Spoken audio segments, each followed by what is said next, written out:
Walk into an elementary school hallway a few decades ago, and there was a moment, usually before you were old enough to articulate it, when something felt strangely uniform. The walls were lined with hooks, each one holding a jacket that differed only slightly from the one beside it. Desks were arranged in neat, repeating rows, the smell of floor cleaner mixed with pencil shavings and cafeteria food. And scattered across tabletops or tucked beneath chairs sat metal lunchboxes that looked uncannily alike. Same characters, colors, and shapes. At the time, it didn't register as unusual. No one stopped and questioned it. No one pointed it out. It simply felt like the natural order of things. You carried a lunchbox because everyone carried a lunchbox, and it looked the way it did because that was what lunchboxes looked like. Childhood didn't present itself as something to be analyzed. You just lived inside it. It's only years later, looking back with adult eyes, that the pattern becomes impossible to ignore. Not just that lunchboxes matched, but that so much else did too. The way kids dressed, the way classrooms were arranged, the way days were structured down to the minute, even the way interests seemed to arrive in waves, with entire generations fixated on the same characters at the same time. What feels eerie in hindsight isn't the sameness itself, but how little resonance there was to it. Childhood moved in formation, guided by systems that felt invisible while you were inside them. And the lunchbox, humble as it was, became one of the clearest artifacts of how that system worked. This episode isn't about nostalgia for cartoon characters or collectible tins.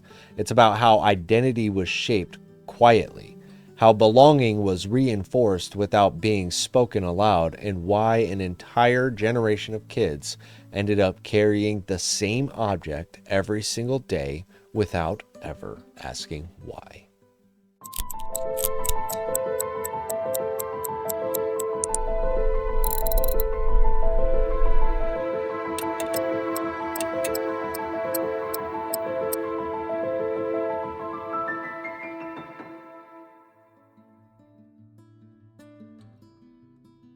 To understand why lunchboxes became so uniform, you have to understand how narrow childhood choice really was for most of the 20th century.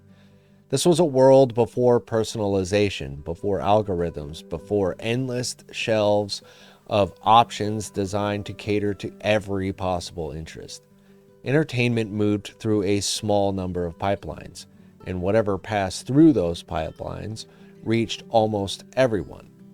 For decades, television meant 3 major networks and a shared schedule. You didn't choose what to watch so much as you complied with what was on. Saturday morning cartoons weren't a genre among many, they were an event. If you missed an episode, you didn't stream it later or catch highlights online. You waited, sometimes weeks, hoping for a rerun. That scarcity mattered.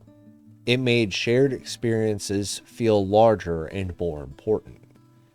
When a show succeeded in that environment, it didn't just become popular, it became unavoidable. Kids talked about the same characters on the playground because there were no alternatives competing for attention. A character didn't need to be deeply loved to dominate childhood culture, it just needed to be present, repeated, and reinforced week after week. This created something entirely new, a truly national childhood. A kid in California and a kid in Georgia could reference the same character without ever meeting.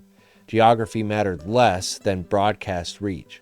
Cultural identity was shaped not by local communities, but by what came through the television antenna at the same hour every week. Choice existed, but it was shallow.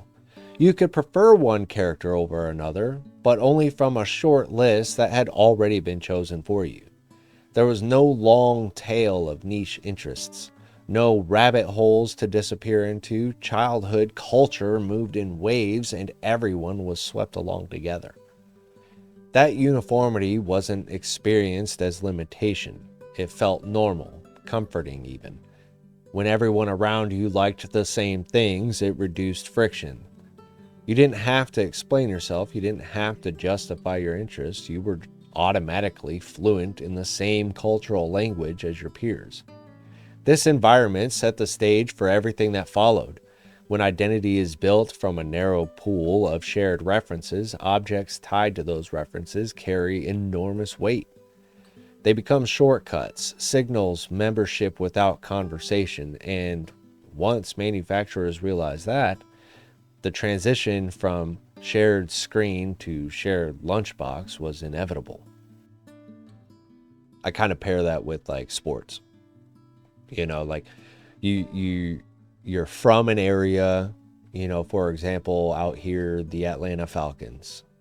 Pretty much everybody that lives in Georgia is an Atlanta Falcons fan.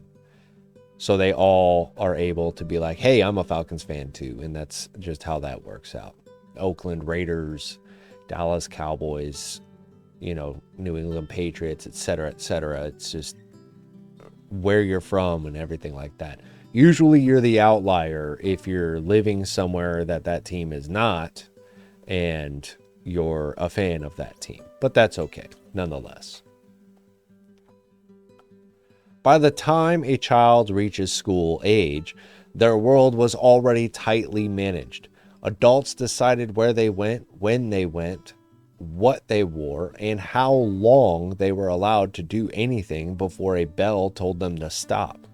Childhood freedom existed, but it was segmented, supervised, and conditional.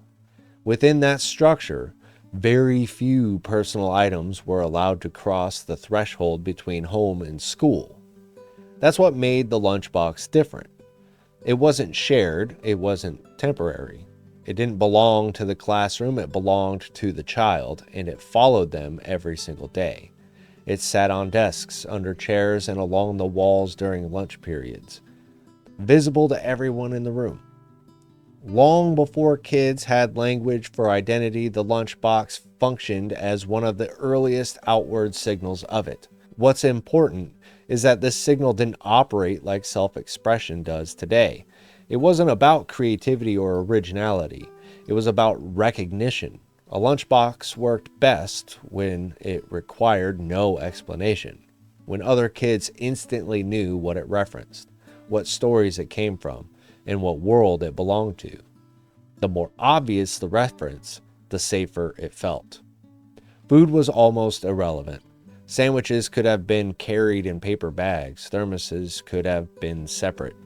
The lunchbox endured because it did something food containers weren't designed to do. It communicated belonging quietly, constantly, without effort. Once that role was established, the lunchbox stopped being a utility and became a badge. Not a badge of uniqueness, but a badge of alignment. It told everyone else, I'm part of this too. Like Scooby-Dooby-Doo. That was so dumb. The explosion of licensed lunchboxes didn't happen by chance. It happened at the intersection of mass media and mass manufacturing. After World War II, American factories were built for scale. They were designed to produce enormous quantities of identical items efficiently and cheaply. At the same time, television created characters that were instantly recognizable to millions of children at once. That combination was unprecedented. For the first time, a single image could carry the same meaning in households across the entire country. Licensing didn't just monetize that recognition, it stabilized it.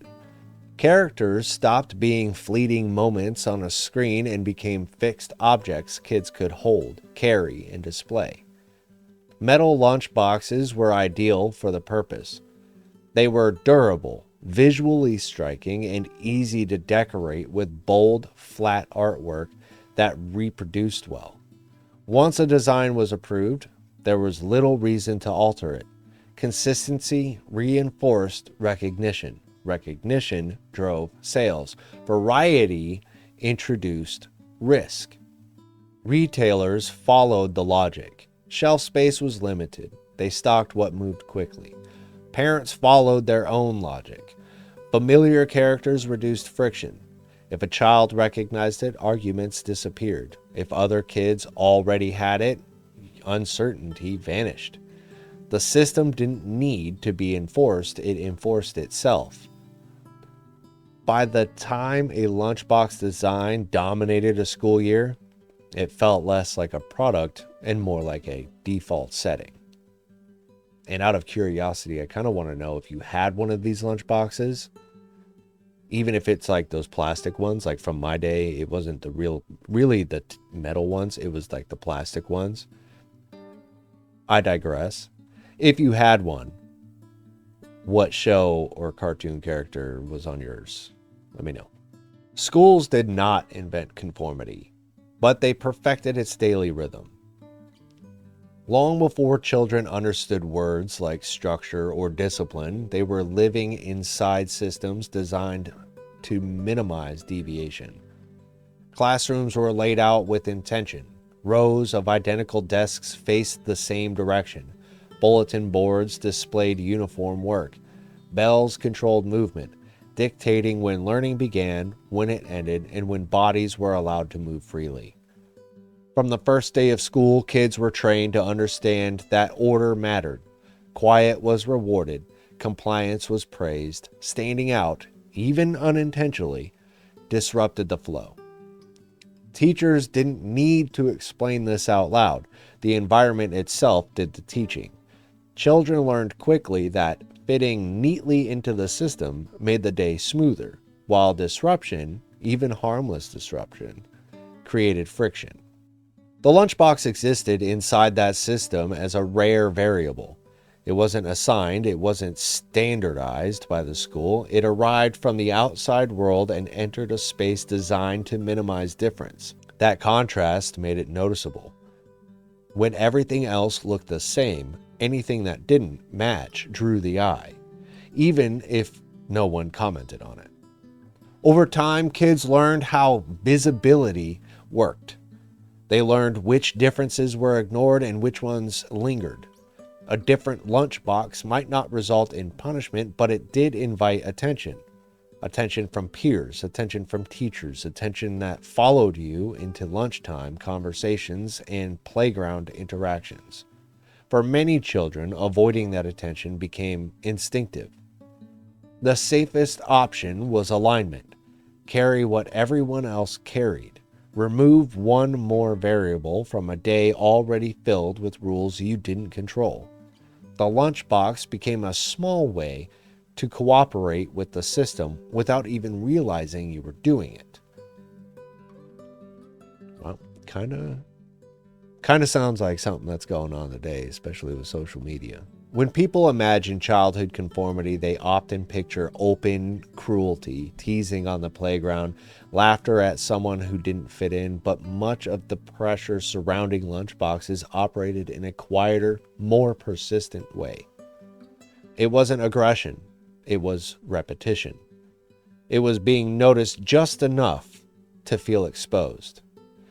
A kid with a different lunchbox might not be mocked. Instead, they might be asked the same question every day. Why that one? Where'd you get it? Why don't you have the other one? None of these questions were inherently mean, but they marked difference. And once difference was marked, it followed you. Children are incredibly sensitive to patterns of attention. They know when something about them becomes a point of focus. Even neutral attention can feel uncomfortable when it's constant. Over time, kids learned which choices attracted questions and which ones disappeared into the background. Matching the group didn't earn approval, it earned silence, and silence felt good.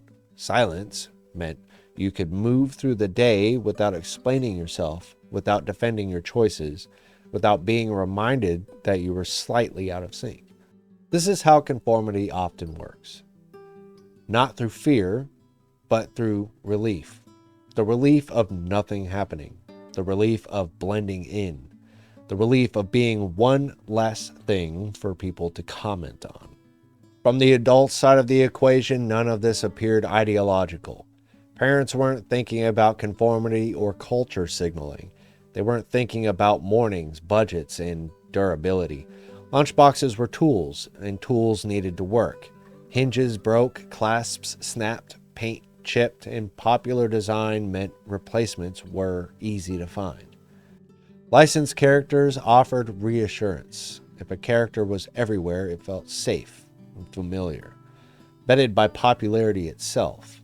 Parents didn't have to wonder whether a design would cause friction at school if everyone else already had it.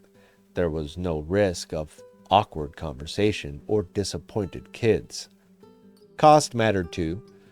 Mass-produced items were cheaper. They were stocked in multiple stores. They didn't require special orders or explanations. In a system already filled with decisions, the familiar option became the easiest yes. Parents weren't narrowing their children's identities on purpose. They were responding logically to the options in front of them. But when millions of parents made the same logical decision, the result was a childhood landscape where deviation quietly disappeared. The system didn't require control, it thrived on convenience. The lunchbox era didn't collapse overnight. It faded as the system supporting it slowly unraveled. Metal tins gave way to soft bags. Lunchboxes merged into backpacks. Storage became flexible, customizable, and less visible. The lunchbox stopped being a standalone object and became an afterthought. At the same time, media began to fracture. Cable television expanded options. VCRs allowed replay. Later, the internet shattered the shared schedule entirely. Kids stopped watching the same thing at the same time. Childhood splintered into niches, subcultures, and personalized interests. With all that shift came a reversal of pressure. Instead of blending in, kids were now encouraged to stand out. Individuality became the expectation. Expression replaced alignment. But the trade-off was real. Choice brought freedom, but it also brought anxiety. Instead of being handed a shared identity, kids were expected to build one themselves, publicly and constantly. What disappeared was the quiet comfort of sameness, the ease of invisibility, the relief of knowing you didn't have to explain yourself because everyone else already understood the same references you did. The lunchbox didn't vanish because it failed. It vanished because the world that made it necessary no longer existed. And I remember back in, high school and whatnot. I mean, like you had the punk scene, the gangster scene, the scene, emo, goth, all this stuff. Everybody became their own thing. I wasn't one that was really to any single one scene, I guess. Like I was in this weird gray area where I just kind of got along with everybody.